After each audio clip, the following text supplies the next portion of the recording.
What up? It's illegit. I am back in the house, and we are going to go over some hands that I've played recently, do some ICM calculations on them. I've mostly have played very many six max hyper turbos. Those are the like standard sit and go format that I mostly play, and so. But recently I've been playing some more nine max, mostly hyper turbos as well. But nine, starting with nine players, and pays out three. So the structure of is slightly different, and you run into well, the principles that you apply obviously are very much the same still in either format, but the bubble comes up when it's four-handed, so it's the structure of the play is slightly different. You see slightly different situations than you do in the six max hyper turbos, where the bubble is when there are three players left, and that's when there's some very critical ICM considerations is right on the bubble. So we'll go over these hands real quick and just analyze them and see what we can learn. Okay, so this first hand is, let me make sure that I have over here the right one. It's not this one, no. Let me check real quick. Not that one. I think it's this one. No, it's this one. Yes. Right? Yeah. Okay, we'll do this hand first. So, and I've got the calculator with. I've already run the sims on these, so we can go over them pretty quickly. All right. So this is the situation. As I said, this is a nine max tournament. So starts with nine players. The top four get paid. Payouts are these are. I don't actually. This is either a $15 or a $10, but basically the payout structure is like 4.5 times the buy-in for first place. Something like 2.6 times the buy-in for second place, and like 1.8 times the buy-in for third, something like that. So almost like 4.5, 3, 2, but not quite. Okay, so question here is there's no small blind in this case, and actually I might not have calculated with that in mind, so this might be I might have to rerun it, but we'll just look at it as is for now. I probably didn't say there was zero small blind. I might have to rerun this, but I'm sure it makes very small amount of difference. So the question is, what range do I shove here? I have 8 big blinds. Basically, the interesting thing is I have 8 big blinds. He has 8 big blinds. He has 7. We're almost the second place is basically we're all tied for second place, and this guy has 14 big blinds as the chip leader. Question is, what range of hands do I shove from this position? So and is queen jack off in that range? Okay, and so now let's go over, and I've already run the simulation, and I in game what I did was shove, and I was pretty comfortable with feeling that's right. Basically, in these situations, when you're on the bubble and you're kind of like tied for second, the shoving first in range is still going to be like pretty wide, especially when your chips represent a big dent to this guy, so he can't like comfortably call you either. There's basically the first person in is going to have a lot of leverage and should shove pretty wide. But once they do shove, it's pretty hard for anyone else, especially these two shorter stacks, to call, and there's a lot of pressure on them, and they have to call a pretty tight range, and because of that you can shove slightly wider, essentially. So I shoved this. It's not that wide anyways. It's a plus EV, chip EV shove, and we can see whether that was correct. Let's take a look.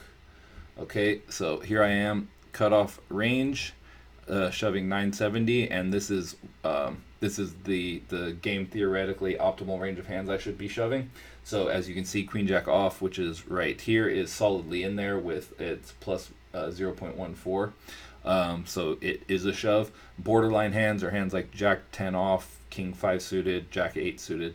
Those are hands that are close to being plus EV, but that you might want to fold because they are so borderline and close. So basically, queen jack off was in there, but it is fairly close. It's not a huge fist pump, shove, but it is a shove. But this obviously is assuming that these calling ranges behind me are correct.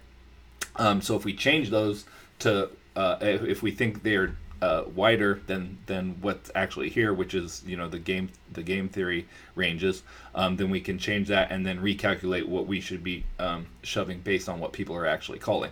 So this guy on the button, because we have very similar stacks, he's not in the blinds. There, hands.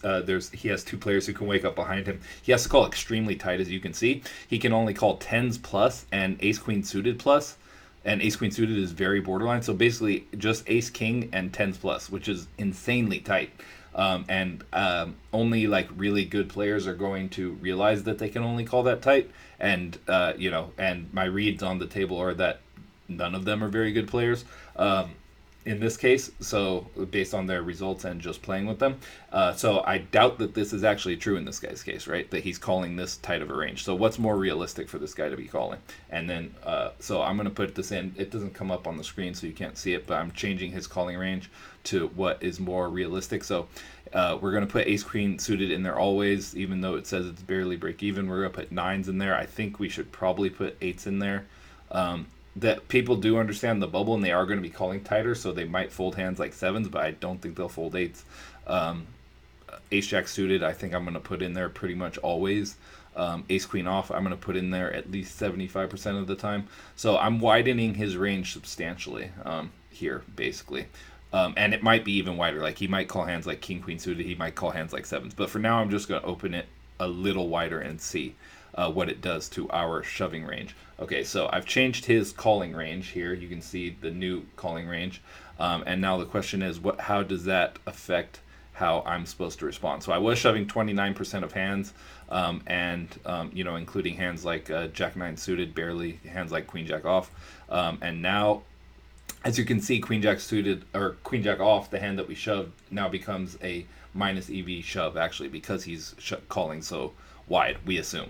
I assume that he's like, if he's folding ace jack suited there, again, this is very, you have to like either be really afraid of the bubble and understand bubble dynamics in a kind of like natural way, even if you haven't studied it, to actually make these folds of like ace jack suited and ace queen off.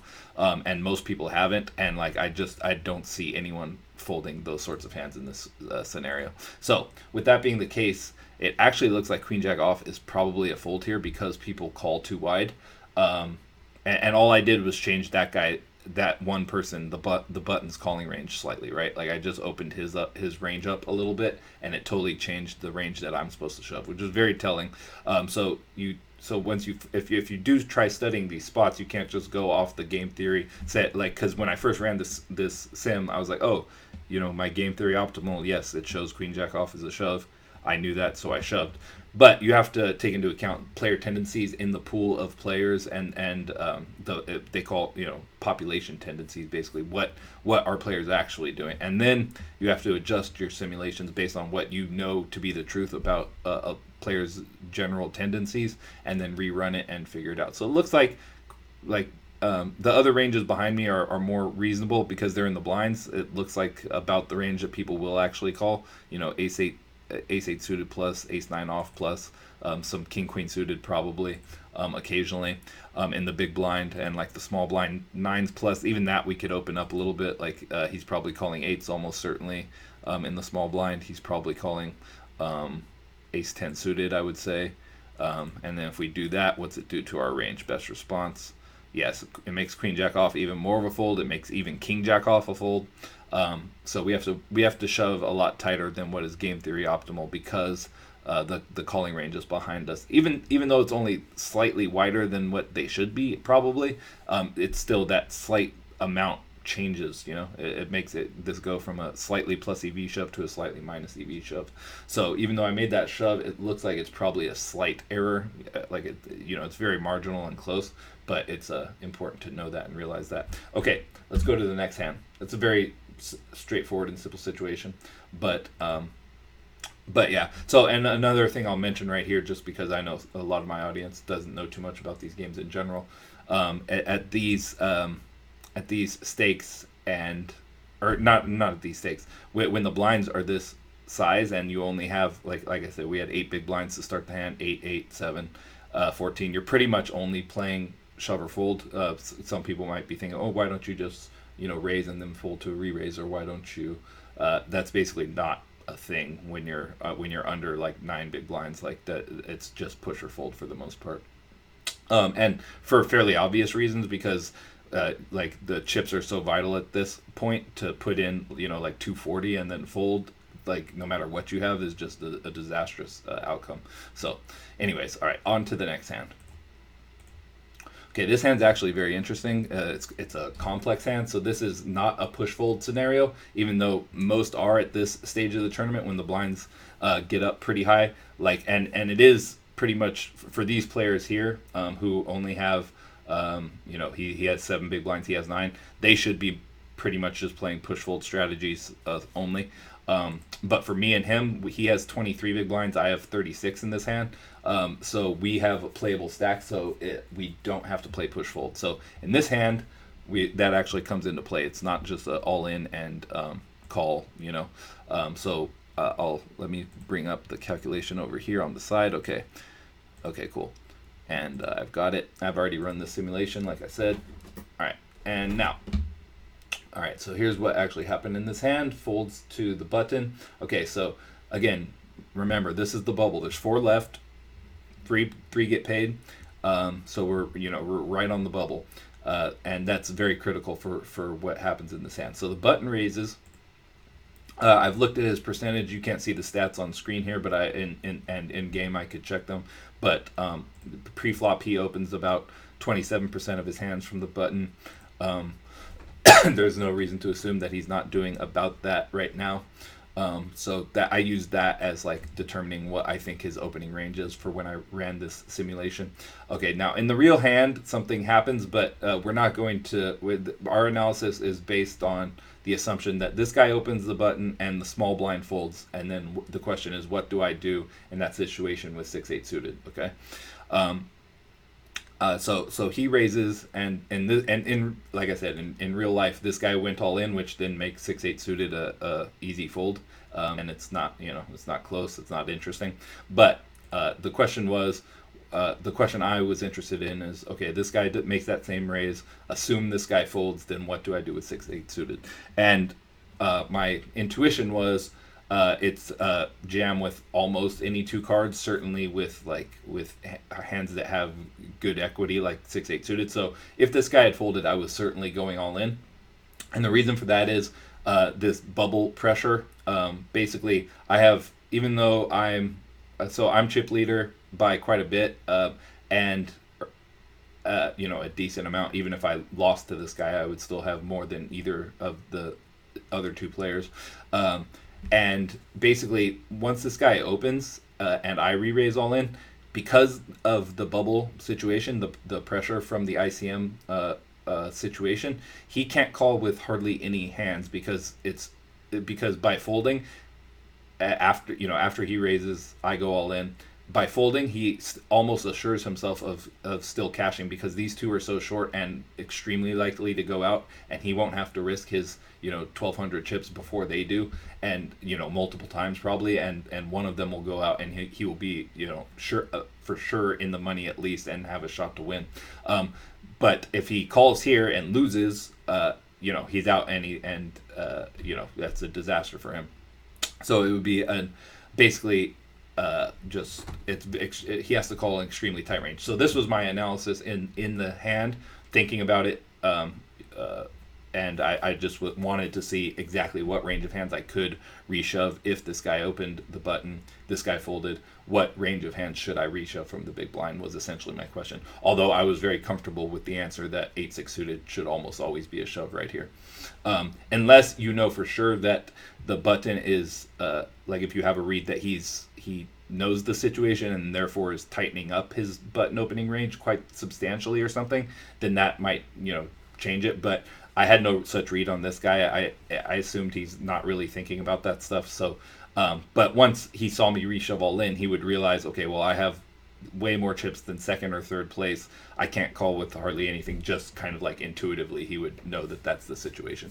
Okay, so now I've run the simulation. We can go ahead and look at it. All right, and we'll switch over here. Okay, so I said button opens with this range of hands. which is, like reasonable. Like normally it's reasonable. He might even open wider than this, although this is about like 28-29%. And as I've said, we looked at his opening button percentage, and it's about 27%. So even though, like, I think, some players would be opening like, 9-8 suited, 10-8 suited, 8-7 suited, uh, type hands, just because if I add those in, then his range is a lot wider than it actually is from what we've seen. So this is kind of the range of hands that I've given him, and I think it's probably close to what it is. And in fact, because the small blind went all in and this guy ended up calling, he ended up having king 10 offsuit, which, as you can see, is like right near the bottom of the range of offsuit 10s that he could have.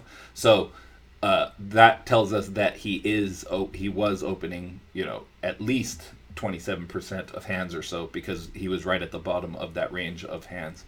So basically, we can be very confident that that's actually true, that he's opening about 27% of hands. So this is about the range of hands that he's opening. Question now: how wide can I reshove from the big blind profitably? And unsurprisingly, to me at least, although it's slightly surprising, I didn't know that like I could reshove literally any two, but in fact, yes, I can profitably reshove any two cards, and the reason for that is he can only game theoretically optimally after raising, and given that he's raising that fairly wide range of hands to start with, which we know that he is because we saw his hand go to showdown.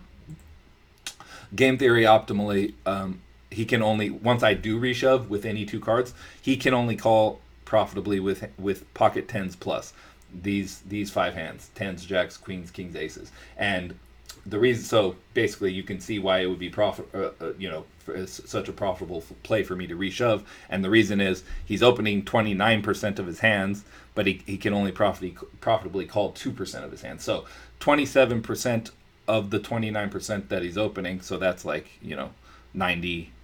97% of his hands, that of the ones that he's opened, he has to fold when I re-raise all in. So an extremely high percentage of the time, I'm just going to win all the chips in the pot without having to show down. And then the times that he does have aces, kings, queens, jacks, tens, I'm obviously far behind, but I still have some percentage chance of winning with a hand like 8-6 suited, for example. But even if I do lose, the key is I'll still be in it, and I'll still be in second place with double the stack of second and third place. So that's why this re-raise all in with any two cards is actually profitable and makes sense. I don't know in game if I would actually thought about doing it or actually do it with very weak offsuit hands like 8-3 off, like these really trash 7 deuce off, 5 deuce off, these really garbage hands. I definitely was thinking about and was for sure going to actually do it with 8-6 suited, just because I recognize the scenario, and I think it's the best play. But now running this, if I end up in that similar situation against Rod Pock or some player who I know is opening about that range, I will at least know that I can, if I or realistically that I should reshove even extremely trashy hands like these offsuit hands, which you can see even these really trashy offsuit hands are like very largely plus EV to reshove here because he can only call so often. Now, what happens if we change this and this guy kind of, let's say we know that this guy's a thinking player and he knows the scenario, and because of that, he's basically he's not going to open as this super wide range. So I'm going to start editing it. You can't see that I am, but I'm editing it. And also, like this other player, he has like 23 big blinds. It's not that on that sort of stack, and given what the scenario is, a lot of good players, if they have something like, say, pocket fives, where they know they might get reshoved on if they just min raise it, they'll just shove all 23 big blinds straight up, like to begin with, to avoid this scenario where they're raise folding just like such a monstrous percentage of their hands, and they might shove just auto shove those weak hands, but then they'll reserve for their min raises very strong hands like aces, kings, queens, tens, jacks, ace king suited, ace king, and then also some like maybe weaker hands. And by doing that, I believe we'll rerun the simulation to make sure it's true. But by doing that, they can essentially neutralize to some extent how many hands that we will be able to shove. The downside of it is they have to fold a lot of decent hands on the button, but they probably just realistically do have to do that because of the scenario. And then also but like I said, they can also neutralize it by just open jamming some mediocre hands that they're not going to min raise with in the first place. So I'm gonna give this guy a lot tighter opening range, but then also some like bluffs to balance his tighter opening range, or semi bluffs essentially. Okay, well, we'll start with it just like this and see what it looks like. Okay, so I'll give him this. So I've changed it just kind of like to look more like this. Actually, let me change it a little more. Take out some of these. Okay. Yeah, okay. So now it's 12%. All right. Now the question is, what can I reshove given that he's opening a lot tighter percentage of hands? And as you can see, although this doesn't work because this, so it just recalculated, assuming that he's only calling 10s plus once I rejam, but that might, but that it should recalc both of these at the same time, which I can't really do on the fly. But in general, we can just see the principle that when he's opening such a tight range, then this can't be right. Actually, I'll have to recalc this like from scratch essentially, because like it throws it out of whack. There's no way that 10s you can't reshove 10s, but you can like king 5 suited or something. Like it's very, very weird what it's done, because this is my reshoving range, and yeah, it just doesn't make sense.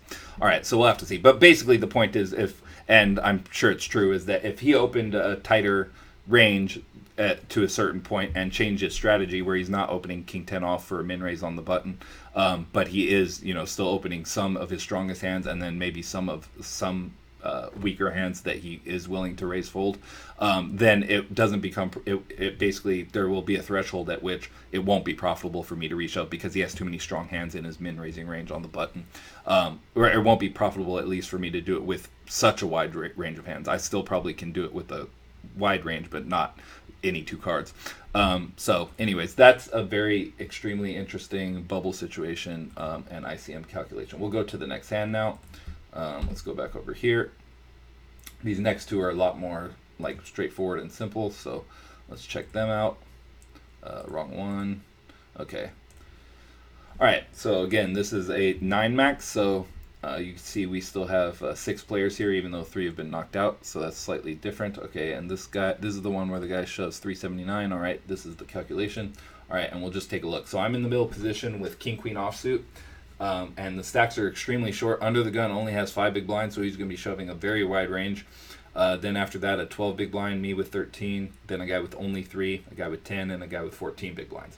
So everyone's very shallow. It's basically just push or fold, especially after what happens, which is this under the gun guy goes all in, folds to me here. Now the question is, what range do I call? Now chip EV, this is almost certainly a call because, and not just call, but basically if you call, you're going to reshove as well to try to isolate.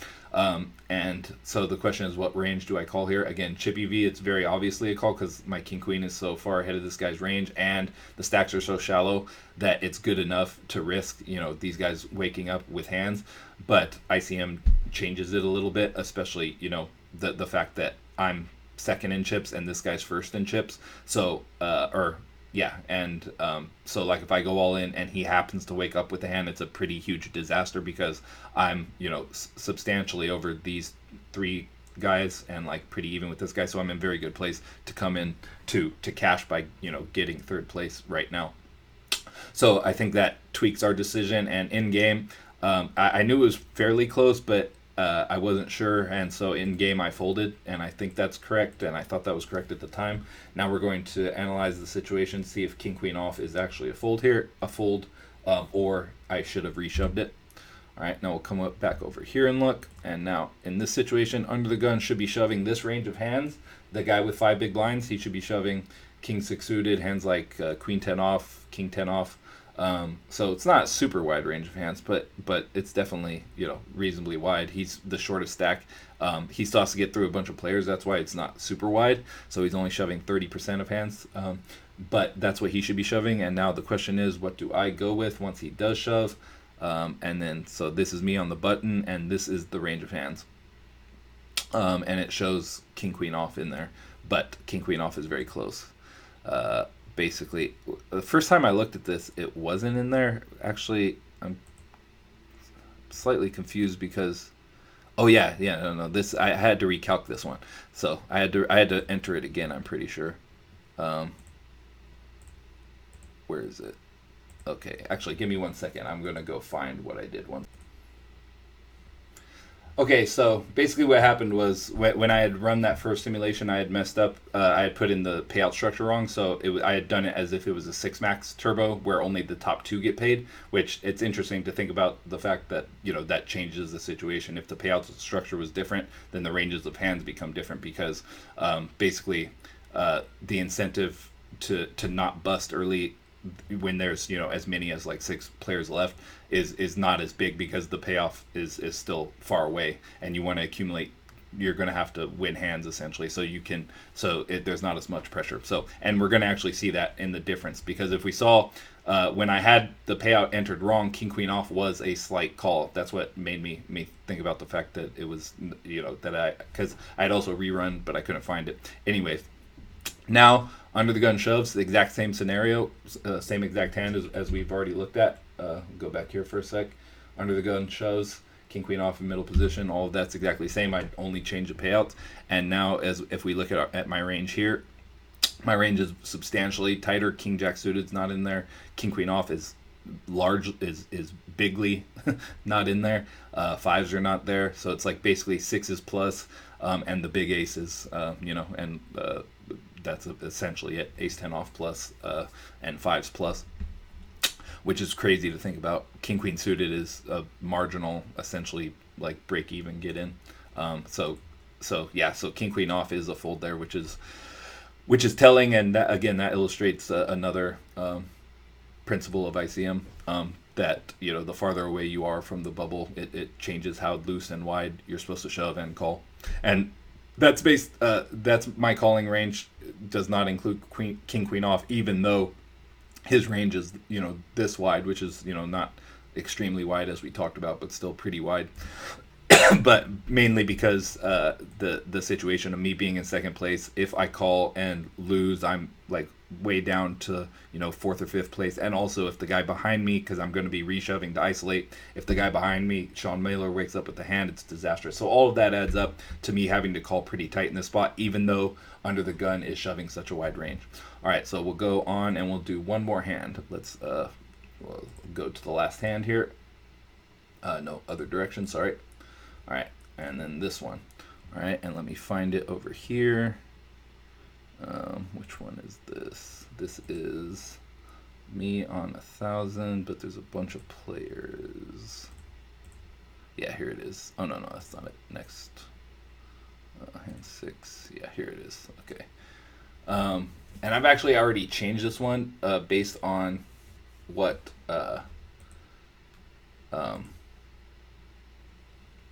and I can't really easily go back, so you'll just have to take my word for this, although it's not going to show up here. So basically, oh sorry, we should be looking at this first, at the hand. Okay, and so I've got 1,000 in chips, which is 17 big blinds right now. You can see there's still 6 players left, so we're fairly far from the money, where third place is the money. But also behind me, there's a 11 big blind, a 7 big blind, a 23 big blind, a guy who covers me, and then a 6 and a 10. So everyone's quite short except for Rod Pock, who has me covered and can bust me. So basically, I'm in a spot where I'm mostly going to want to just be shoving because of how short these other 4 stacks are, and against them, I like... shoving is the best strategy. And also against Rodpock, once I do shove, he has to call a pretty tight range, and so I think the hands mostly we're going to be shoving or folding here. And so the question is, do we shove sixes? I did in game, and I felt like it was right based on my intuition. Folding seems too tight. You could make a case for like raising and only calling most of these shorter stacks, maybe not Babaluka but anyone else. I don't really like that. And then folding to rod pock if he jams, I don't really like that. I do think shoving's the best play if you're going to play it, and I can't really see folding it. At least this, I'm explaining what I was thinking in game. So I did shove it, and now the question, I got called, as you can see.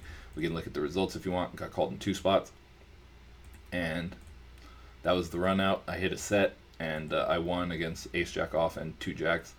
Ace jack, and that becomes critical, seeing that he calls with ace jack off. So basically, if we go to the calculations now, I've already adjusted this for making the calling ranges behind me more realistic, and when that's the case, when these are the calling ranges, then we know for sure this guy would call with ace jack off because we just saw him call with ace jack off.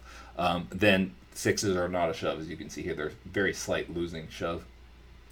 So I shouldn't have shoved if I knew the calling ranges behind me were as wide as they were, especially that guy with a fairly big stack of Babalushka or whatever, calling ace jack off with so many players behind him, which he shouldn't have done if we're going by game theory. And if he assumes I'm shoving correctly, then he should not have called ace jack off. Because when I originally ran the simulation and just looked at the game theory answers, the 6s were a slightly plus EV shove, assuming everyone else is calling correctly behind me. But as soon as I adjusted it and accounted for the fact that that guy had called with ace jack off, and so then therefore he's certainly calling with ace jack suited. But basically his range was supposed to be something like 9s plus ace jack suited, I think, or no, not ace jack suited, 9s plus like ace queen suited, ace queen off, being very close to a fold, or it was an actual fold, and obviously that's not the range he's actually calling, because we saw the range that he's actually calling includes ace jack off, so then therefore he's definitely calling ace queen off and 7s and stuff like that. So I changed his range, accounting for the fact that he's calling wider, and also I changed I think Button's range, because his basically it had him only calling I think like 10s plus, like something absurd. So I made it a slightly more realistic, gave him 9s, gave him ace queen off, and stuff like that. And once I did that, so this is the range I'm supposed to shove under the gun, given the fact that there's a couple ranges behind me that are calling slightly too wide, in my opinion, and for sure we saw with this guy who's calling too wide. Basically, I can only shove 8s plus, as you can see right here. 8s plus, ace jack off plus, king jack suited plus, and king jack suited is just barely a plus EV shove. So my shove with 6s becomes bad, essentially, given the fact that there's a couple stacks behind me that are big and are probably calling slightly too wide.